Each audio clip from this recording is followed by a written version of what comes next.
സ്വന്തം വീടാണെന്ന പോലെ ഒരു സുഖം അവൻ താമസിക്കുന്ന ഇടുങ്ങിയ ലോഡ്ജ് മുറിയിലെ 4 ചുമരുകൾക്കുള്ളിൽ ഞാൻ അനുഭവിക്കാറുണ്ട്. ഇളനീല പെയിന്റ് അടിച്ച ഒരു പഴയ മുറി, കാലപ്പഴക്കത്തിന്റെ വിള്ളലുകൾ വീണ ചുമരുകൾ പലയിടത്തും അടർന്നു വീണുകൊണ്ടിരിക്കുന്നു. മുറിയിലെ സീലിംഗ് ഫാനിന്റെ കാറ്റിൽ ഒഴിഞ്ഞ മദ്യക്കുപ്പികൾ നിലത്ത് കിടന്ന് അങ്ങോട്ടും ഇങ്ങോട്ടും ഉരുളുന്നു. പാതി വലിച്ച സിഗരറ്റും ചവിട്ടി മെതിക്കപ്പെട്ട സിഗരറ്റ് കുറ്റികളും, അലമാര നിറയെ പുസ്തകങ്ങൾ, വാരി വലിച്ചിട്ട തുണികൾ. മുറി മുഴുവൻ അലങ്കോലമാണ്. സിഗരറ്റിന്റെ വാടമണം മൂക്കിലേക്ക് തറച്ച് കയറും പോലെ തോന്നി. ഒരു ഭ്രാന്തന്റെ മുറി പോലെ. ഭൂമി ഉരുണ്ടതാണെന്ന് ഞാൻ പറഞ്ഞാൽ പരന്നു മാത്രമേ ഞാൻ കണ്ടിട്ടുള്ളൂ എന്ന് അവൻ മറുപടി പറയും. എൻ്റെ 6-ാം വയസ്സ് മുതൽ കൂടെ കൂടിയവൻ, പുഴയിൽ വീണ് മുങ്ങിച്ചാവുമായിരുന്നു എന്നെ മുന്നും പിന്നും നോക്കാതെ പുഴയിലേക്ക് ചാടി രക്ഷിച്ചവൻ, എൻ്റെ സന്തോഷത്തിലും സങ്കടത്തിലും കൂടെ നിന്നവൻ, എന്നെ ആദ്യമായി തുണ്ട് കാണിച്ചവൻ. കാമുകി ദേശയിൽ പിന്നെ അവൻ ഇങ്ങനെയായി. സ്ത്രീകളോട് വെറുപ്പായി. സ്ത്രീകളെ അവൻ്റെ ലൈംഗിക തൃപ്തിക്ക് വേണ്ടി മാത്രം പണം നൽകി സമീപിച്ചു. കുറച്ചു നേരത്തെ സുഖത്തിനല്ലാതെ മറ്റൊന്നിന് അവനൊരു സ്ത്രീയുടെ ആവശ്യമില്ലായിരുന്നു. എന്നാൽ അവനിങ്ങനെ നശിക്കുന്ന കാണുമ്പോൾ ഉപദേശിക്കണമെന്നുണ്ടെങ്കിൽ പോലും വല്ല കുപ്പിയെടുത്തിട്ട് എൻ്റെ തലക്കെട്ട് ചാമ്പിയാലോ എന്ന് പേടിച്ച് ഞാൻ അവന് മുമ്പിൽ പലപ്പോഴും മൗനമായിരുന്നു. മൂക്കത്താണ് അവന് ചുണ്ടി. പല കാലത്ത് ഉപദേശിച്ചതിൻ്റെ പേരിൽ എനിക്ക് കണക്കിന് കിട്ടിയിട്ടുണ്ട്. ചെറുപ്പത്തിലെ അമ്മയും അച്ഛനും കുഞ്ഞുപെങ്ങളൊരു അപകടത്തിൽ നഷ്ടപ്പെട്ടുകൊണ്ട് അവൻ്റെ ലൈഫ് അവൻ തന്നെ ഡിസൈഡ് ചെയ്തു. പക്ഷെ എന്തോ എനിക്ക് അവന് ഇഷ്ടമാണ്. എന്നെ രക്ഷിച്ചവനല്ലേ. ആ കടപ്പാടിൻ്റെ പുറമെ അത്യാവശ്യം ഇൻട്രോവർട്ടായി എനിക്ക് നല്ല തുണയായിരുന്നു പലപ്പോഴും അവൻ. എന്നെ കോളേജിൽ വെച്ച് റാഗിംഗ് എന്ന പേരിൽ അടിവയറ്റിൽ തൊഴിച്ചവനെ അവനും കൂട്ടുകാരും എണ്ണത്തോണിയിൽ കിടത്തിയിട്ടുണ്ട്. ഇടയ്ക്ക് ഞാൻ ഈ മുറിയിൽ വരും, അവനോട് സംസാരിക്കും. കുറച്ചെങ്കിലും ഞാൻ കംഫേർട്ട് ആവുന്ന അവൻ്റെ മുമ്പിലാണ്. ഈ തവണ അവൻ്റെ മുറിയിൽ വന്ന് അവനെ ഉപദേശിക്കണമെന്ന് ഉറച്ചു തന്നെയായിരുന്നു. ഇങ്ങനെ കള്ളു കുടിച്ച് നശിക്കാൻ മാത്രം തേച്ചു പോയതിൽ എന്തിരിക്കുന്നെന്ന് എനിക്ക് അവനോട് ചോദിക്കണം. എന്നെ എന്തു വേണമെങ്കിലും അവൻ ചെയ്യട്ടെ. പക്ഷേ അവനിങ്ങനെ നശിക്കണം ഞാൻ ആഗ്രഹിക്കുന്നില്ല. പൂസായിരിക്കുന്ന അവൻ വീണ്ടും ഗ്ലാസ്സിൽ മദ്യമൊഴിക്കാൻ തുടങ്ങി. ഞാൻ അവൻ്റെ കയ്യിൽ കയറി പിടിച്ചു. ഇനി കുടിക്കരുതെന്ന് തലയിളക്കി ആംഗ്യ ഭാഷയിൽ പറഞ്ഞു. അവൻ എൻ്റെ കൈ തട്ടി മാറ്റി. നീ ആരാടാ എന്ന മട്ടിൽ എന്നെ നോക്കി. ആർക്ക് വേണ്ടിയാടാ നീ ഇങ്ങനെ കുടിച്ച് നശിക്കുന്നത്? തേച്ചിട്ട് പോയവൾക്ക് വേണ്ടിയോ? അവൾക്കിപ്പോൾ 2 കുട്ടികളായി. നീയോ പെണ്ണും പിടിച്ച് കള്ളും കുടിച്ച് അവളോർത്ത് ജീവിതം നശിപ്പിക്കുന്നു. നിന്നോട് ഇങ്ങനെ പറയുന്നതിൽ എനിക്ക് വിഷമമുണ്ട്, പക്ഷെ പറയാതിരിക്കാൻ പറ്റുന്നില്ല. നിനക്കൊരു ജീവിതമൊക്കെ വേണ്ടേ? എന്തിനാണ് ഇങ്ങനെ നശിക്കുന്നത്? ഞാൻ ധൈര്യത്തോടെ അവൻ്റെ മുഖത്ത് നോക്കി ചോദിച്ചു. ചുണ്ടിലൊരാക്കിയ പുഞ്ചിരുടത്തി അവൻ ആ ഒരു ഗ്ലാസ് മദ്യം അവൻ്റെ അണ്ണാക്കിലേക്ക് അമിഴ്ത്തി. അവളെ ഓർത്ത് മാത്രമാണ് ഞാൻ കുടിക്കുന്നതെന്ന് നീ കരുതുന്നുണ്ടോ? പിന്നെ ആരെയും ഒന്നിനെയും ഓർക്കാതിരിക്കാൻ വേണ്ടി. പക്ഷേ നീ കുടിച്ച് നശിക്കാൻ തുടങ്ങിയത് അവൾ തേച്ചൽ പിന്നല്ലേ? അതിനേക്കാൾ മുന്നേയുള്ള നിന്നെ എനിക്ക് നന്നായിട്ട് അറിയാം. നീ കുടിച്ച് നശിക്കുന്ന അവൾ കാരണം തന്നെയാണ്. അവൾ ഓർക്കാതിരിക്കാൻ മാത്രമാ. ആയിക്കോട്ടെ, നിനക്കിപ്പോൾ എന്താ വേണ്ടത്? എനിക്കെൻ്റെ പഴയ സുഹൃത്തിനെ തിരിച്ചു വേണം. അവനൊരു കള്ളുടിയനായിരുന്നില്ല, പെണ്ണുപിടിയനായിരുന്നില്ല. അവൻ അത്യാവശ്യം ഫിറ്റായി കിടക്കയിലേക്ക് വീണു. അവൻ്റെ കണ്ണുകൾ കറങ്ങിയിരുന്നു. ഓടാ, നീ എൻ്റെ പാട് നോക്കിപ്പോ. ഞാൻ സ്നേഹിച്ചവരൊക്കെ എനിക്ക് വേദന മാത്രമേ തന്നിട്ടുള്ളൂ. അമ്മ, അച്ഛൻ, എൻ്റെ കുഞ്ഞോമന പെങ്ങൾ, എവിടെയാടാ അവരൊക്കെ? ഒരു ദിവസമെങ്കിൽ ഒരു ദിവസം അവരുടെ കൂടെ എനിക്ക് പഴയ 6 വയസ്സുകാരനെ പോലെ കിടന്നുറങ്ങണം. ലാളിച്ചും മതിയാവാതെ പോയ എൻ്റെ കുഞ്ഞു പെങ്ങളെ എനിക്കൊരിക്കൽ കൂടി ലാളിക്കണം. പറ്റുവാടാ നിനക്ക്? പറ്റുവാടാ നിനക്ക്? അവർ തിരിച്ചു തരാൻ പറ്റുമോ? എന്താടാ ദൈവം എത്ര ക്രൂരനായത്. സംഭവം നടക്കുമ്പോൾ അവന് 6 വയസ്സായിരുന്നു. വീടിന്റെ തൊട്ടടുത്ത കല്യാണ വീട്ടിൽ അന്ന് രാത്രി അവൻ്റെ അച്ഛനമ്മയും കലവറയിൽ തിരക്കിലായിരുന്നു. അമ്മിക്കല്ലിൽ നാളെ കല്യാണത്തിലുള്ള അരവരയ്ക്കായിരുന്നു നാട്ടിലെ സ്ത്രീകൾ. പുരുഷന്മാർ പച്ചക്കറിയും മറ്റും മുറിച്ചിരുന്ന തിരക്കിലും. ടേപ്പ് റെക്കോർഡിൽ പാട്ടും വെച്ച് ചെറുപ്പക്കാർ പിള്ളേർ ഡാൻസ് ചെയ്യുന്നു. 4 വയസ്സുള്ള പെങ്ങൾ വീട്ടിലേക്ക് ഓടിപ്പോകുന്നു.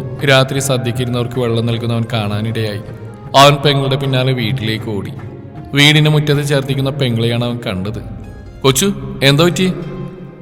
അവൾ നന്നായി വിറക്കുന്നുണ്ടായിരുന്നു. അവളൊന്നും മിണ്ടിയില്ല. വയ്യാതായ അവൾ അവൻ്റെ നെഞ്ചിലേക്ക് വീണു. അമ്മേ, അച്ഛാ എന്ന് വിളിച്ച് അവൻ ഉറക്കെ കരഞ്ഞു. അവൻ പെങ്ങളെയും എടുത്ത് കലവറയിലേക്ക് ഓടി. കലവറയിൽ അച്ഛൻ നല്ല പൂസായി സൊറയും പറഞ്ഞിരിക്കുകയായിരുന്നു. അമ്മ അരവരക്കുന്ന സ്ത്രീകളുടെ കൂടെയും. കലവറയിലേക്ക് കരഞ്ഞുകൊണ്ട് അവൻ കയറി. കല്യാണ വീട്ടിലെ ഒച്ചപ്പാടിനും ബഹളത്തിനുമിടയിൽ അവൻ്റെ കരച്ചിലിന്റെ ശബ്ദം മുങ്ങിപ്പോയെന്ന് പറയാം. പെങ്ങളെയും തോളിലിട്ട് ഓടി വരുന്ന മോനെ കണ്ടപ്പോൾ അമ്മ അവിടെ വെച്ച വെള്ളത്തിൽ കൈ കഴുകി ഒടുതുണിയിൽ തുടച്ച് ഓടി അവൻ്റെ അടുത്തേക്ക് വന്നു.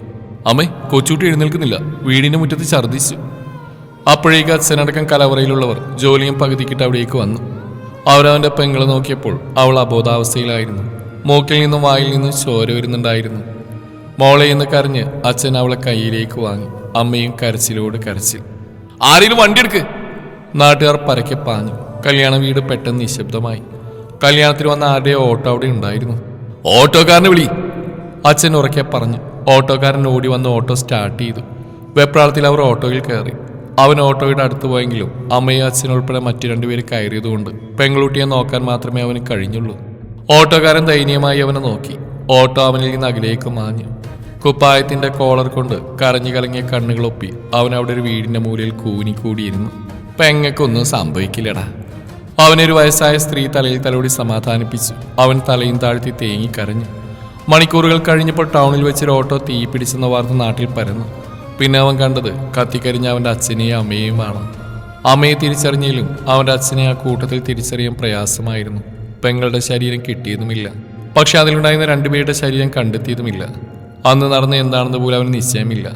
പൊട്ടിക്കരയുന്ന അവനെ ചേർത്ത് പിടിച്ചു തുടങ്ങിയ സൗഹൃദമായിരുന്നു 6 വയസ്സുകാരനായിരുന്ന എൻ്റേത്. എന്നാൽ ഈ ദൈവം എന്ന ആൾ എത്ര ക്രൂരനാണ്. അവനെക്കുറിച്ച് ഓർത്ത് എന്നോ ഞാനും ആ മുറിയിൽ ഉറങ്ങിപ്പോയി. അവൻ്റെ ഞരക്കം കേട്ടാണ് പിന്നെ ഞാൻ എഴുന്നേറ്റത്. എന്തൊക്കെയോ പിച്ചും പേയും പറഞ്ഞ് അവൻ കിടക്കുന്നു. ഇടയ്ക്ക് വെള്ളം വെള്ളം എന്ന് പറയുന്നു. ഞാനൊരു ഗ്ലാസ്സിൽ വെള്ളമെടുത്ത് അവനെ വിളിച്ചുണർത്താൻ നോക്കി. അവൻ്റെ ദേഹത്ത് തൊട്ട് നോക്കിയപ്പോൾ നല്ല ചൂട് അനുഭവപ്പെട്ടു. ഞാൻ അവൻ്റെ നെറ്റിയിൽ തൊട്ട് നോക്കി. നെറ്റിത്തടം ചുട്ട് പൊള്ളുകയായിരുന്നു.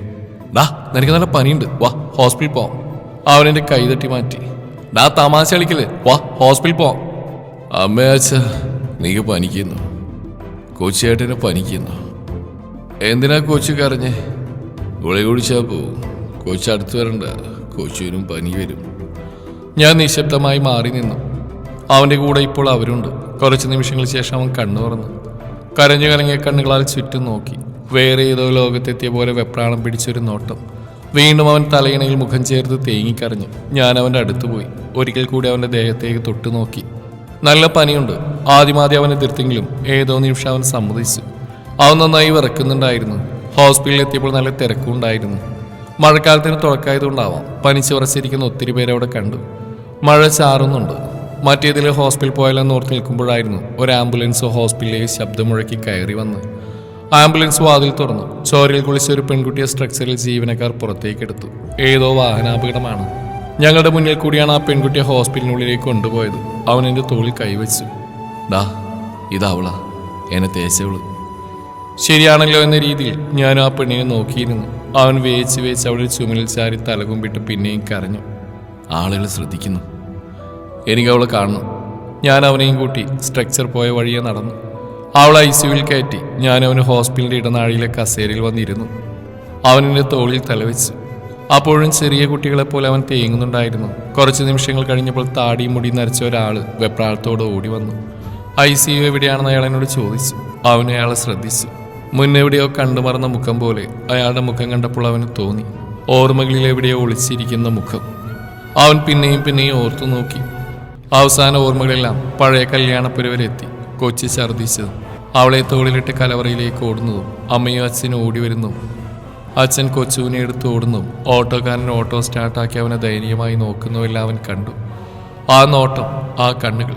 ഇടിവെട്ടി. അപ്പോഴേക്കും മഴ ശക്തിയായി പെയ്തു. അവനയാൾ പോയ വഴിയെ നോക്കി തരിച്ചിരുന്നു.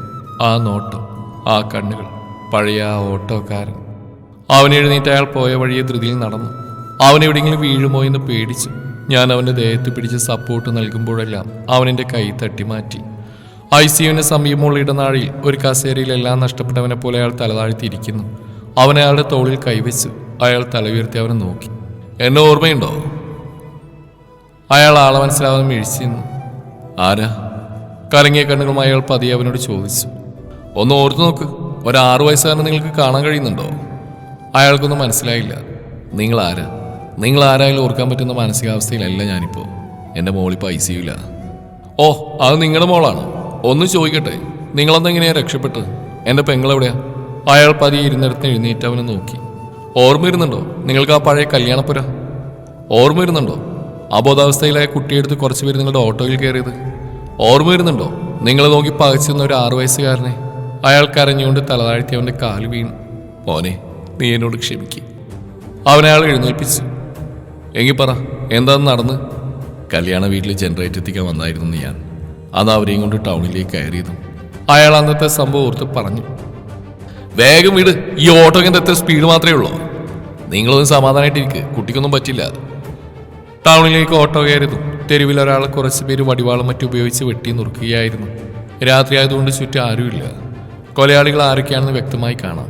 അവരാരും മുഖംമൂടിയൊന്നും ധരിച്ചിരുന്നില്ല. കൊലയാളികൾ ഓട്ടോയിലുള്ളവരെ കണ്ടു. ഇനി എന്തു ചെയ്യും? ഓട്ടോക്കുള്ളിൽ നിന്ന് അമ്മയുടെ കരച്ചിൽ ഉച്ചത്തിലായി. ഓട്ടോക്കാരൻ ഓട്ടോ തിരിച്ചുവിടാൻ നോക്കിയപ്പോഴേക്കും 2-3 പേർ അങ്ങോട്ട് ഓടി വന്നു. ഓട്ടോയിലേക്ക് കല്ലെടുത്തെറിഞ്ഞു. ശക്തമായ കല്ലേറിൽ ഓട്ടോയുടെ ചില്ല് പൊട്ടി. കുറച്ചു ദൂരെ പോയ ഓട്ടോ നിയന്ത്രണം വിട്ടു. ഓട്ടോക്കാരൻ തെറിച്ചു വീണു. അപ്പോഴേക്കും ഓട്ടോ നിയന്ത്രണം വിട്ട് മറിഞ്ഞിരുന്നു. ഓട്ടോയിലുള്ളവർ ഓട്ടോക്കുള്ളിൽ കുടുങ്ങി. ഓട്ടോ മറിഞ്ഞപ്പോൾ ആ കുട്ടിയുടെ തല മാത്രം ഓട്ടോയുടെ പിൻഭാഗത്തെ ഷീറ്റിൽ കൂടി പുറത്തേക്ക് വന്നു. മറിഞ്ഞത് കുറച്ച് ദൂരെയായതുകൊണ്ട് ആക്രമികൾ ഓടി വരുന്നേ ഉണ്ടായിരുന്നുള്ളൂ. ഓട്ടോക്കാരൻ ആദ്യം ജീവനും കൊണ്ട് ഓടാൻ നോക്കിയെങ്കിലും കൊച്ചേട്ട എന്ന ആ കുഞ്ഞിന്റെ വിളി അയാളുടെ കാതിൽ പതിഞ്ഞു. അയാൾ ഒരുവിധ ആ കുഞ്ഞിനെ ഓട്ടോയിൽ നിന്ന് പുറത്തെടുത്ത് അവളെയും കൊണ്ട് ഓടി. ആക്രമികൾ അയാൾക്ക് പിന്നാലെ വന്നെങ്കിലും പല ഊടുവഴികളിലൂടെയും ഓടി അയാൾ ആ കുഞ്ഞിനെയും കൊണ്ട് രക്ഷപ്പെട്ടു. ഓട്ടോ ഉൾപ്പെടെ ഓട്ടോയിലുള്ളവരെ ജീവനോട് ആക്രമികൾ പെട്രോൾ ഒഴിച്ച് കത്തിച്ചു. അമ്മയ്ക്കും അച്ഛനും പൊള്ളയേറ്റ് നിലവിളിക്കുന്ന രംഗം അവന്റെ കാതിൽ കേൾക്കുന്ന പോലെ അവന് തോന്നി. അവൻ കരഞ്ഞുകൊണ്ട് അവിടെ കസേരയിൽ ഇരുന്നു. നിന്റെ പെങ്ങൾ ഒരു വിധത്തിലാണ് ജീവിതത്തിലേക്ക് തിരിച്ചു വന്നത്. ആരോ കൊടുത്ത ഐസ്ക്രീമിൽ നിന്ന് ഫുഡ് പോയ്സൺ ആയതെന്നാണ് ഡോക്ടർ പറഞ്ഞത്. ഞാൻ ഒറ്റത്തടിയായിരുന്നു.